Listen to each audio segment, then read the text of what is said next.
Hidden among the rolling hills of Wiltshire lies a village you won't find on any normal map of modern Britain. A village that was emptied in just a few winter weeks and never allowed to live again. Once home to dozens of families, it now sits behind military warning signs, frozen in another time, its streets silent, but its story anything but. This is Imber, the village that was given 47 days to disappear. In this video, we'll walk through its abandoned lanes, uncover why the government ordered everyone out in 1943, and explore what really happened to the people who believed they'd one day come back. Stay with me as we open the gates on a place most of Britain will never see, and a promise that was never kept. Imagine being told that your village has 47 days left to live. Not your house, not your street, your entire community. The church where your parents married, the fields your grandparents farmed, the school your children attend, all of it, gone by Christmas. Hidden on Salisbury Plain in Wiltshire is a place where that actually happened. A village emptied for war, its people scattered, its homes handed over to soldiers and live ammunition. The sign at the edge of the road reads, "Danger, military firing range," but beyond it lies something far more unsettling. The remains of ordinary lives, paused in 1943. Today, we're travelling into Imber, the ghost village at the heart of a restricted military zone. We'll uncover how a medieval farming community became a training ground, why the villagers never got their homes back, and what it feels like to walk through a place time was supposed to forget, but didn't. Long before Imber became a ghost village, it was simply a small, remote community on the Wiltshire Downs. Records go back at least 700 years to the medieval period, when this was a working agricultural village surrounded by open farmland. At its centre stood St Giles's Church, the stone building that anchored village life for centuries. Here, baptisms, weddings, and funerals marked out the rhythm of generations.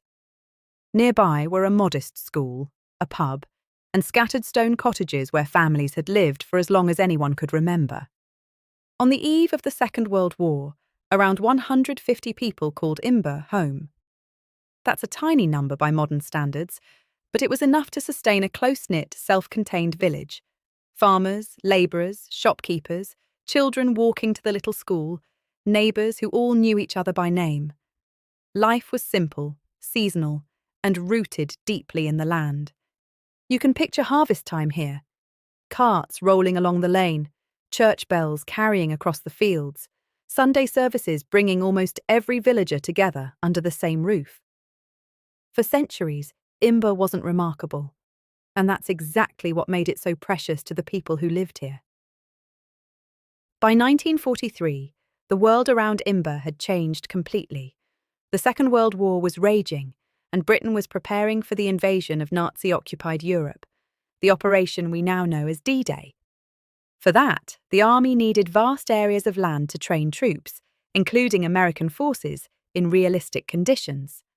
Salisbury Plain, with its open grassland and sparse population, was already heavily used by the military. Imber lay right in the middle of this expanding training area. The Ministry of Defence had gradually bought up land around the village over the years, but people were still living in the houses until the war demanded more. On November 1st, 1943, the villagers were summoned to a meeting in the schoolroom.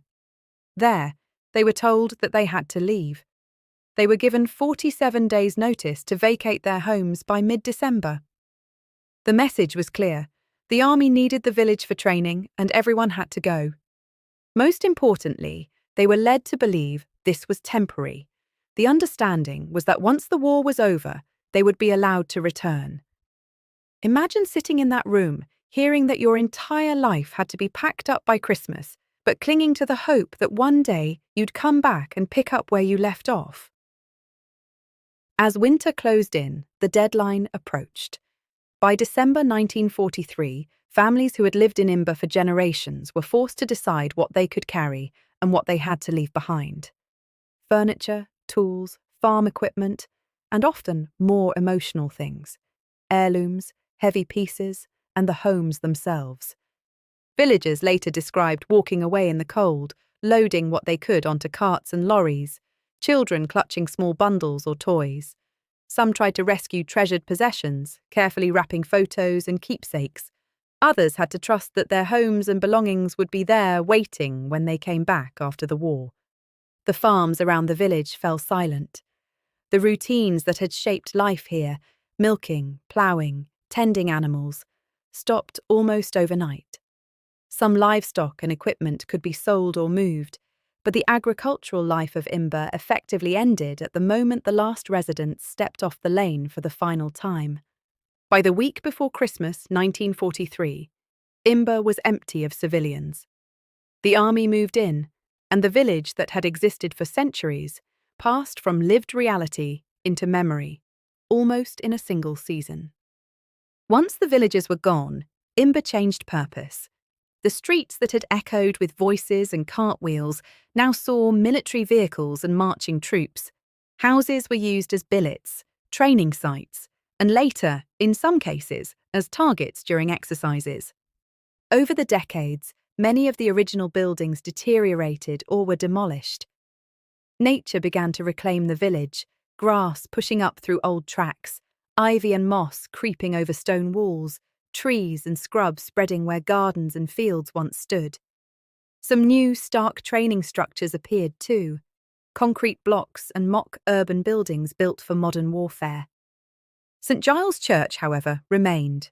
For years after the war, it suffered from neglect, standing alone in a restricted military zone, surrounded by warning signs and empty fields.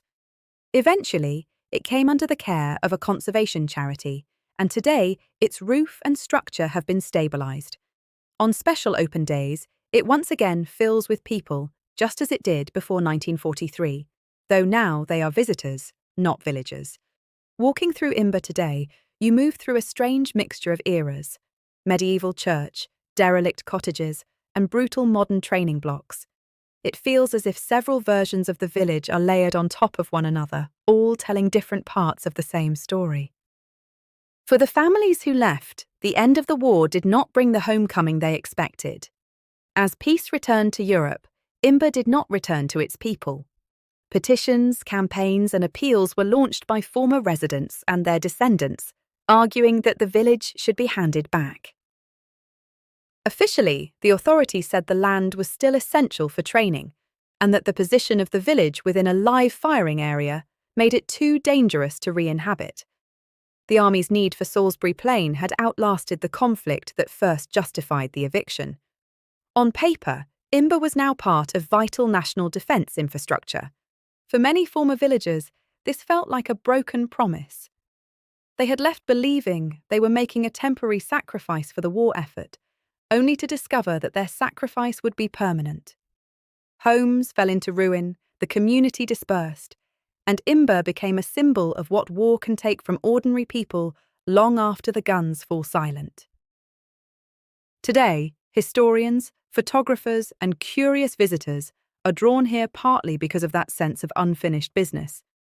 Imber isn't just an abandoned village, it's a question that was never fully answered. How much can a government ask of its own citizens? And what does it owe them in return? Although Imber sits inside a restricted military training area, the village isn't completely off-limits. A few times a year, usually around Easter during a special August bus event, and at Christmas and New Year, the army opens certain roads to the public. On these days, you can drive or take a vintage bus into the village and walk its streets. Visitors wander past ruined cottages and modern training blocks, read information boards, and step inside St. Giles's Church, which comes alive with volunteers, displays, and sometimes services. It's one of the strangest experiences in Britain, standing in a village with no residents, knowing that every building once held a family, a routine, a life. The silence here feels different from normal countryside quiet. There's the occasional sound of distant firing from elsewhere on the plain, the wind moving through broken window frames, the echo of your own footsteps on roads that used to lead neighbours to each other's doors. For a moment, you can almost imagine the village as it was. Not a curiosity behind warning signs, but a living place. If you're planning a visit, you have to time it carefully. Imber is closed for most of the year, and access is strictly controlled. But on those rare open days, it offers a rare glimpse into a chapter of British history that unfolded far from the front lines, yet changed lives just as completely. Imber's story reminds us that history isn't only written in parliaments or on battlefields. It's also written in small villages like this, where ordinary people were asked to give up everything they knew in the name of something bigger. A village that took centuries to grow was emptied in less than 2 months, and yet it refuses to vanish completely. Its church still stands, its roads still cut across the plain, and its name still carries weight for those who once called it home. As we leave Imber and pass the warning signs once more, we step back into a world where villages don't usually disappear. But out here, behind the fences, one did, and its echo still carries across Salisbury Plain.